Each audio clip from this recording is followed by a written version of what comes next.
Welcome back to Think of Mortgage Matters in Minutes. Again, I'm your host, Brett Rasmussen, owner of Mortgage Specialists. This is our 158th episode and a great topic because we still are trying to bring new ideas that we are getting questioned from our clients that can help you as a buyer, seller, or someone in real estate understand the mortgage process a little bit better. And today, we're going to talk about how to use gift of equity to buy a house. So this can be a very complicated situation. And before I go on, I would always suggest to you to talk to a mortgage lender, talk to your accountant to make sure that all this fits for you and your family. So let's talk a little bit about gift of equity. Basically, what it can do for you is it can help you in bringing less money or no money into the transaction whatsoever. It could lower your down payment, your closing costs, your escrow items. It can lower all the above. And it can save you thousands of dollars by maybe not having you pay mortgage insurance and or a slightly lower payment because of the down payment, lowering the price of the amount that you are borrowing. So first of all, let's define what is gift of equity. Most people know what a gift is. A gift is a non-repayable donation, monies, whatever you want to call it. And the idea behind a gift is that it's not repayable. If it was repayable, it would be a loan or a credit card or a credit account or a finance account, whatever word you want to use. So gift of equity would be gifting part of the equity of your property. Okay, so next question is, what is equity? Equity is the formula is the difference between what your house is worth and what you owe on it.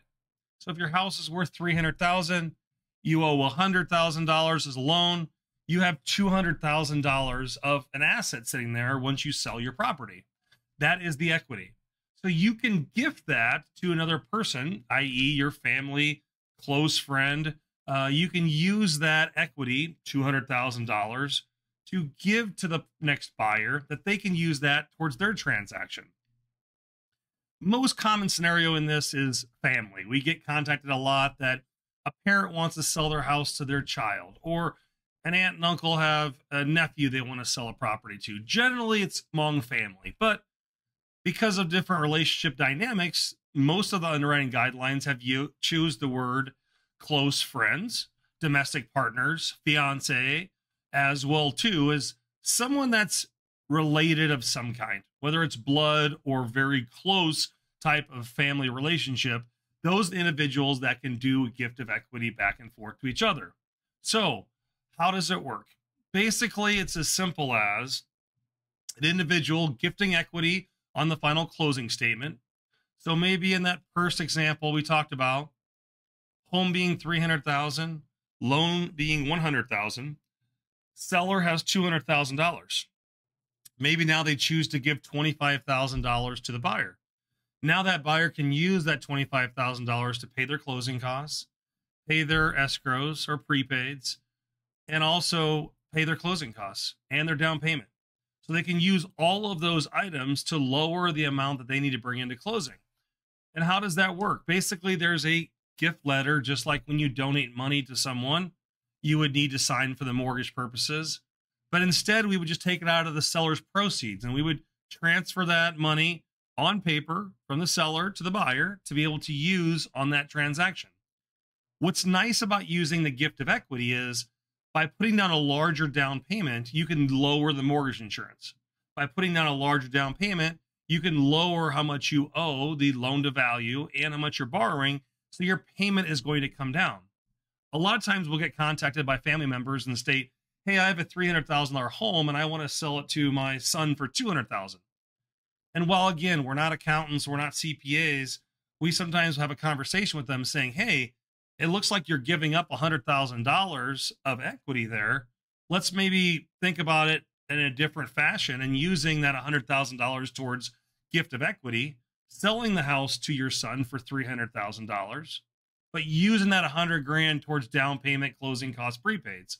Now that individual doesn't have mortgage insurance, probably a cheaper interest rate, and for sure a cheaper payment. So those are some of the benefits of gifting of equity. Is for the buyer, it benefits that individual, and the seller obviously can feel good about what's going on with the situation and helping that person i.e. relative, close family member, fiance, get into a home much easier and much cheaper than if they had to come up with their own funds. And we see this happen quite often. This is something that we see in our office. 5-10% of our transactions we do throughout a year are this type of transaction. People know each other. They want to handle the transfer and help one another out to get where they need. So let's talk about the potential challenges that can come with gift of equity. Generally, when there's family involved, there's always outside family that might be upset that one person is getting a benefit that the rest of the family doesn't get. And I can tell you, we've started processes of individuals going down a path of buying a house, and another family member finds out that they're getting this gift of equity and they don't like the situation. They always think there's something fishy going on, wrong, shady, blah, blah, blah.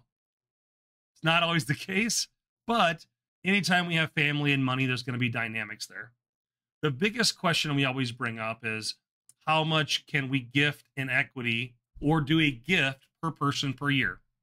In the state of Nebraska, there is no gifting tax, but there is federal tax, and this applies to all states that each person can gift up to $19,000 per person per year.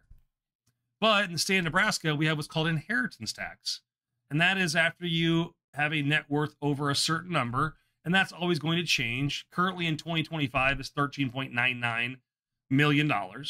But if you're over that, you have additional taxes. If you're below that, you're still subject to regular tax brackets, not any additional inheritance tax. But what we want to make sure and figure out is all buyers and sellers making sure there's no tax implications. And this is where the conversation might get a little more complicated, where if you are giving that $100,000 in gift of equity, are you going to have a tax situation down the road? And this is where we always have our clients advise them to contact their accountant. We can help answer their questions for them. That what we want to make sure is that they don't have any tax problems down the road. And we can help as mortgage professionals answer the structuring of it, but we don't always know your tax situation. And we want to make sure mom, dad, aunt, uncle, whoever is doing the gift of equity isn't going to have problems down the road. But I will tell you, generally speaking, as long as the person that's gifting the equity doesn't have an inheritance tax problem, it's not going to be an issue for their taxes. That's a generality. I can't speak for every single individual and how they file their taxes, but generally speaking, and working with accountants and attorneys through 25 years, this is what we have found in regards to making gift of equity work for buyers and for sellers to help individual get into properties.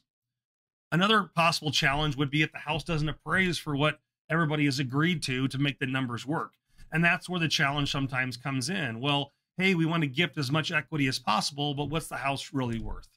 And we need to worry about that being a scenario that sometimes numbers change throughout the process because the house might appraise for higher or it might appraise for lower than what is agreed upon originally.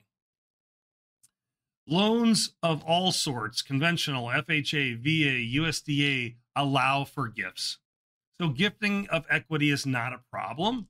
Some loans at certain times have had different rules of who can gift when, and those could change. Currently, they're pretty flexible and forgiving. But as time goes on, we might see that change. So it's always something to revisit and review to make sure that gift of equity and the gift is allowed per what type of loan you're going with.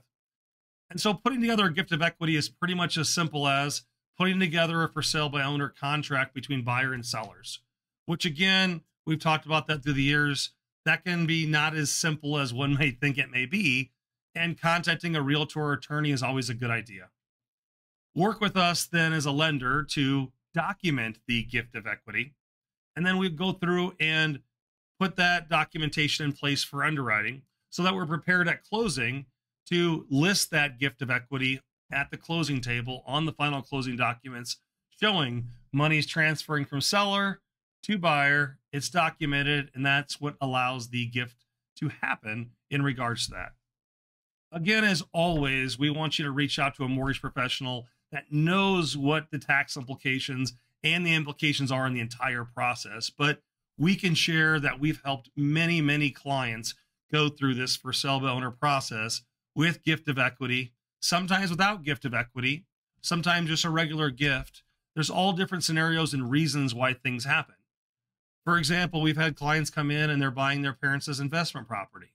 We might not want to do a gift then because there's different taxes on a sale of a rental property versus sale of a primary residence. And we know those basic tax implications. But again, as non-tax professionals, we want to make sure you reach out to your tax professional to get any of your questions answered. But if there's anything that we can help assist you with, whether it's family having conversations about the gift of equity, do you need to pay the gift back later? What happens if the home doesn't appraise? We can answer a lot of those questions, those basic questions, to make sure that you understand what the gift of equity is doing for you, which is generally always giving you a cheaper payment as a buyer, but making sure our sellers are also covered and protected as well from any tax implications. Again, as mentioned, I'm sorry this one was a little bit longer than our normal 5 to 7 minute Mortgage Matters in Minutes, but I thought it's a very important topic to talk about as we come into a new year and new ideas come up with individuals wanting to get into properties, and more transactions are occurring between family members of locally and different houses as well too. Again, my name is Brent Rasmussen, owner of Mortgage Specialist. Reach out to us anytime, 402-991-5153, and have a great rest of your week. Mortgage Specialists. Driven, trusted, reliable.